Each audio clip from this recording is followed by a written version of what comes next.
शुरू करता हूँ अल्लाह के पाक नाम से जो बड़ा मेहरबान नहायत रहम करने वाला है। अस्सलाम वालेकुम व्यूवर्स, मैं हूँ अहमद और आप देख रहे हैं आईटी मेनिया।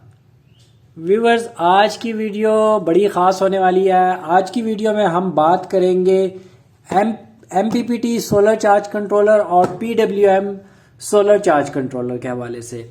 और आज की वीडियो में मैं आपको बताऊंगा कि इन दोनों में क्या फ़र्क है और आपको फार्मूले के थ्रू जो है वो सारी इसकी जो वर्किंग का डिफरेंस है वो ही बताऊंगा कि किस तरीके से एमपीपीटी जो सोलर चार्ज कंट्रोलर है वो बेहतर होते हैं। तो व्यूअर्स, वीडियो शुरू करने से पहले हमेशा की तरह आपसे रिक्वेस्ट है कि हमारे चैनल आईटी मेनिया को सब्सक्राइब और साथ में लगे बेल आइकन को भी प्रेस कर दीजिएगा। तो व्यूअर्स, मार्केट में सोलर चार्ज कंट्रोलर दो ही तरह के आते हैं, एक आता है पीडब्ल्यूएम और एक आता है एमपीपीटी। अब बहुत से व्यूअर्स मेरे कहते हैं कि भाई एमपीपीटी में किस तरह से फ़र्क है, हमें तो कोई ख़ास फ़र्क महसूस नहीं होता। वो भी बैटरी को चार्ज करता है पीडब्ल्यूएम और एमपीपीटी भी चार्ज करता है, और दोनों की जो प्राइजेस हैं उसमें ज़मीन आसमान का फ़र्क होता है। तो हम एमपीपीटी की तरफ क्यों जाएं? तो सबसे पहले तो मैं आपको इसको खोल के बाद में दिखाऊंगा। सबसे पहले मैं आपको कुछ फार्मूलाज का बताता हूं कि किस तरीके से जो है एमपीपीटी या पीडब्ल्यूएम जो है वो एक दूसरे से मुख्तलिफ हैं और पीडब्ल्यूएम किस तरीके से बेहतर है, एमपीपीटी किस तरीके से पीडब्ल्यूएम से बेहतर है। तो यहां पर मान लेते हैं हम कि हमारे पास एक सोलर पैनल है और ये जो पैनल है ये हम मान लेते हैं कि 150 वॉट का है। अब इससे दो तारें नीचे जा रही हैं पॉजिटिव नेगेटिव की, और यहाँ पर जो है वो कनेक्ट है पीडब्ल्यूएम कंट्रोलर।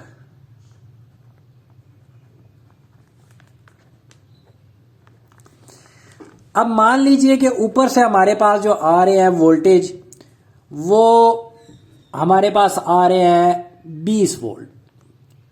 20 वोल्ट डीसी के हमारे पास आ रहे हैं, और अम्पेयर जो हमारे पास आ रहे हैं वो मान लेते हैं यहाँ पर हमारे पास 7 अम्पेयर आ रहे हैं। अब पीडब्ल्यूएम क्या करता है कि यहाँ पर जो हमारी बैटरी है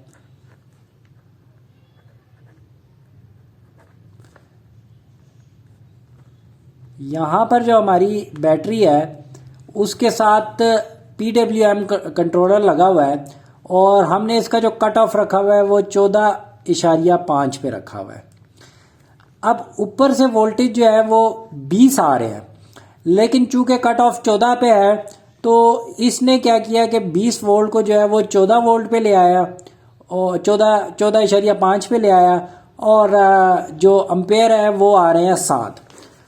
अब मान लें कि यहाँ पर है 14.5 वोल्ट और ज़रब अम्पेयर जो आ रहे हैं वो 7 आ रहे हैं। तो इसका फार्मूला ये होता है कि वोल्ट को अम्पेयर से आप ज़रब कर दें तो आपके पास वॉट आ जाते हैं। तो यहाँ पर हमारे पास है 14.5 और ज़रबे 7 अम्पेयर है। तो यहाँ पर हमारे पास जो वॉट बन रहे हैं वो 101 वॉट बन रहे हैं, जबकि हमारा जो पैनल है वो 150 वॉट का हमारा पैनल है, और हमें जो आउटपुट मिल रही है वो 101 वॉट मिल रही है पीडब्ल्यूएम कंट्रोलर लगाने से। अब हम मान लेते हैं कि सेम सिनेरियो में हमारे पास एक पैनल लगा हुआ है और 150 वॉट का है वो पैनल, और यहाँ पर हमारे पास एमपीपीटी चार्ज कंट्रोलर लगा हुआ है, और ऊपर से आ रहे हैं 20 वोल्ट और 7 अम्पेयर। सेम यही चीज़ है। अब ये क्या करता है, और बैटरी जो हमारी वो कट ऑफ पर है वो 14.5 पर है। अब ये क्या करेगा कि बैटरी को तो ये 14 वोल्ट ही दे रहा है, 14.5 वोल्ट दे रहा है, लेकिन ऊपर के जो तकरीबन 5.5 वोल्ट है उसको ये अम्पेयर में कन्वर्ट कर रहा है। तो यहाँ पर जो अम्पेयर है वो 7 से 10 अम्पेयर पे चला जाता है। तो वोल्ट अम्पेयर में कन्वर्ट हो जाते हैं और जो अम्पेयर है वो 7 से 10 पे बूस्ट हो जाते हैं। अब यहाँ पर जब 10 अम्पेयर है हमारे पास आ रहे हैं ऊपर से, तो हम अगर 14.5 को ज़रबे 10 से करते हैं तो हमारे पास यहाँ पर जो आता है 14.5 ज़रबे 10 से करते हैं तो हमारे पास यहाँ पर आते हैं वाट 145 वाट आते हैं। यानी कि 150 वाट का जो पैनल है वो हमें तकरीबन पूरी एफिशिएंसी दे रहा है और 145 वाट तक एफिशिएंसी हमें यहाँ पर दे रहा है, जो कि तकरीबन 98 या 99% बनती है। और यहाँ पर जो हमें एफिशिएंसी मिल रही है वो 150 वाट का पैनल लगा हुआ तो 150 वाट का है, लेकिन वो काम सिर्फ 100 वाट का पैनल जितना वो काम कर रहा है। और यहाँ पर जो है वो तकरीबन पूरा 150 वाट का पैनल पूरा 150 वाट ही दे रहा है। अब हम आ जाते हैं कि इसमें मजीद स्पेसिफिकेशन में क्या क्या चीज़ों का डिफरेंस है। यहाँ पर आप देख सकते हैं कि जो MPPT है इसको आप 12 वोल्ट, 24 वोल्ट, 36 वोल्ट और 48 वोल्ट तक की बैटरियों के साथ लगा सकते हैं। यानी कि 1, 2, 3, 4 बैटरियों तक आप इसको लगा सकते हैं। जबकि PWM में आप जो है वो सिर्फ और सिर्फ 12 या 24 सिंगल या डबल बैटरी के साथ लगा सकते हैं। अच्छा, फिर अगर आपकी एक बैटरी है तो आपको PWM में जो है वो 150 वाट का ही पैनल लगाएंगे। अगर आप 300 वाट का पैनल लगा लेंगे तो वो सिर्फ और सिर्फ जो काम करेगा वो 100 वाट के पैनल जितना ही काम करेगा, क्योंकि जब सीरीज में हो जाएगा तो ऊपर से वोल्ट आ रहे होंगे। अब मान लें कि यहाँ पर हम एक और वो कर लेते हैं कि अगर PWM के साथ आप 300 वाट का पैनल लगा लें तो ऊपर से जो वाट आ रहे हैं, वोल्ट आ रहे हैं ऊपर से, वो आ रहे हैं 42 वोल्ट आ रहे हैं और अम्पेयर अगेन वही 7 अम्पेयर आ रहे हैं। तो ये क्या करेगा कि 42 वोल्ट को PWM, एक बैटरी नीचे लगी है तो 42 वोल्ट को ले आएगा 14 वोल्ट पे और अम्पेयर वही 7, तो ये 14.5 समझ लें। तो यही तकरीबन वही 300 वाट का जो पैनल है वो भी 100 वाट जितना ही काम करेगा। जबकि MPPT में ये क्या करेगा कि अगर इसके साथ हम 300 वाट का पैनल लगाएंगे तो ये 42 वोल्ट ऊपर से आ रहे हैं और 7 अम्पेयर आ रहे हैं, तो ये क्या करेगा कि इन 42 वोल्ट को में नीचे जो वोल्ट दे रहा है वो 14.5 ही दे रहा है, लेकिन इन 42 वोल्ट को ये यहाँ पर अम्पेयर में बूस्ट कर देगा और यहाँ पर जो हमें अम्पेयर मिल रहे होंगे वो तकरीबन जो है वो 20 अम्पेयर तक यहाँ पर हमें मिल रहे होंगे। तो अगर हम इसको डिवाइड करें 14.5 को ज़रबे 20 से, तो ये आप देख सकते हैं कि 290 वाट जो है वो हमें ये MPPT में 300 वाट का पैनल दे रहा होगा। तो इसमें एक ये भी रिस्ट्रिक्शन है कि आप जो है वो 150 वाट की पैनल लगा सकते हैं। अगर 300 के लगाएंगे तो वो 100 वाट जितने ही काम करेंगे। अब हम देख लेते हैं कि इसमें इनर साइड में क्या क्या चीज़ें किस तरीके से ये बने होते हैं और क्या क्या इसमें कंपोनेंट लगे होते हैं और किस तरीके से ये एक दूसरे से मुख्तलिफ है। अब यहाँ पर हमारे पास दो जो है वो कंट्रोलर है PWM में और एक MPPT, और यहाँ पर जो एक हमारे पास ब्रांड है वो पावर मास्टर का है MPPT और एक हमारे पास है होम एज का है शायद। अच्छा, अब हम इसको पहले PWM को भी खोल लेते हैं और फिर MPPT को भी खोल लेते हैं और आपको अंदर से भी इनका जो है फर्क समझाने की कोशिश करते हैं।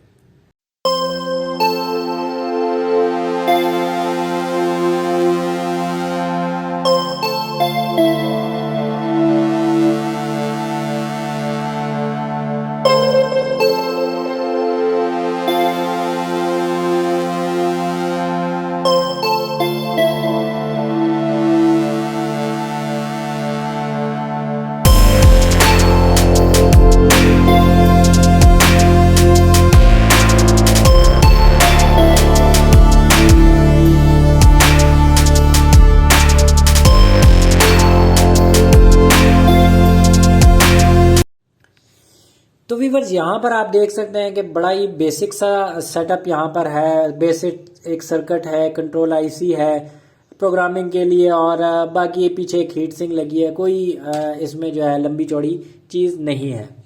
जबकि यहाँ पर आप देख सकते हैं कि चूँकि ये 190 वोल्ट तक के सीरीज़ के आप पैनल इस पे लगा सकते हैं। इसमें 50 वोल्ट से ज़्यादा के पैनल, यानी 50 वोल्ट इनपुट से ज़्यादा नहीं दे सकते आपको इसको। जबकि इसको आप 190 वोल्ट तक दे सकते हैं। तो यहाँ पर एक कैपेसिटर भी लगाए गए हैं जो कि 190 वोल्ट को जो है वो कंट्रोल करे। फिर यहाँ पर जो है कॉइल्स हैं जो कि वोल्ट्स को अम्पेयर में कन्वर्ट करती है। फिर यहाँ पर बड़ी अच्छी पीसीबी यूज़ की गई है। फिर यहाँ पर आप देख सकते हैं कि इसके अंदर सेंसर भी है, हीट सेंसर। जब भी ये गर्म होता है तो इसका फ़ैन ऑन हो जाता है जब ये 40 डिग्री से ऊपर जाता है, और उससे नीचे रहने पर ऑटोमेटिक फ़ैन ऑफ हो जाता है ताकि पावर सेविंग हो।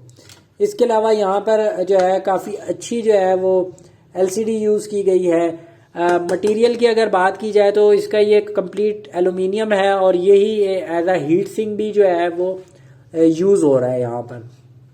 और साथ में फ़ैन भी है जो कि इसको जो है मज़ीद कूल कर रहा है। इसके अलावा अगर इसके नीचे इनपुट्स की बात कर ली जाए तो यहाँ पर जो इनपुट्स हैं वो भी डबल डबल दी गई हैं। फिर इसकी जो बनावट है वो भी काफ़ी बेहतर है। यहाँ पर आप देख सकते हैं कि कुछ बेसिक है। पीवी इनपुट वोल्टेज 150 वॉट है, 12, 24, 36, 60 एम्पेयर तक है। अगर आप 12 वोल्ट की एक बैटरी लगाते हैं तो 720 वॉट के पैनल लगा सकते हैं। 24 वोल्ट की 2 बैटरियां तो 1440। इसी तरह अगर 4 बैटरियां लगाते हैं तो 2800 वॉट तक के पैनल आप इसके साथ लगा सकते हैं। जबकि इसमें ऐसा कुछ भी नहीं है। इसमें आप जो है वो इतना पहली बात तो ये है कि 4 बैटरियां ही नहीं लगा सकते। फिर अगर आपने सीरीज में 2 पैनल से ज़्यादा तो आप इसमें लगा ही नहीं सकते। जबकि इस पे जो है आप 1 kVA से ज़्यादा का तो लोड डाल ही नहीं सकते, लगा ही नहीं सकते, ये जल जाएगा। और इसी तरह इसमें जो है वो चार्जिंग और की जो है वो काफ़ी अच्छी सेटिंग होती है, फ्लोट चार्जिंग होती है। फिर ये बूस्ट कर रहा होता है। फिर बैटरी को जो है ये इसमें काफ़ी कट ऑफ और काफ़ी सेफ्टीज इसमें बैटरी की मौजूद होती हैं ताकि बैटरी ओवर चार्ज ना हो, डीप डिस्चार्ज ना हो।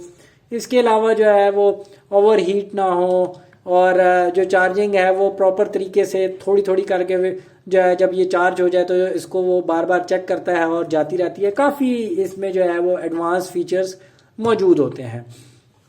तो जबकि इसमें ऐसा कुछ भी नहीं है।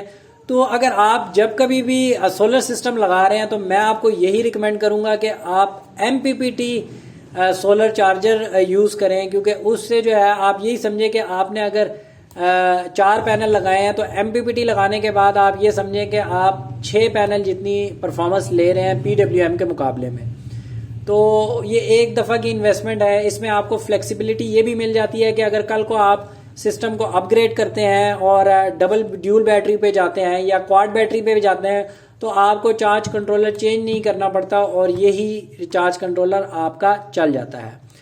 तो व्यूअर्स, ये थी आज की हमारी PWM और MPPT सोलर चार्ज कंट्रोलर के हवाले से एक मुवाजना, जिसमें मैंने आपको बताया कि किस तरीके से MPPT जो है वो PWM से बेहतर है। उम्मीद करता हूँ व्यूअर्स कि आज की हमारी वीडियो आपको पसंद आई होगी। अगर आपको हमारी ये वीडियो पसंद आई है तो इस वीडियो को लाइक कर दीजिएगा, हमारे चैनल को सब्सक्राइब कर दीजिएगा। मिलते हैं एक नई वीडियो के साथ, तब तक के लिए अल्लाह हाफिज़।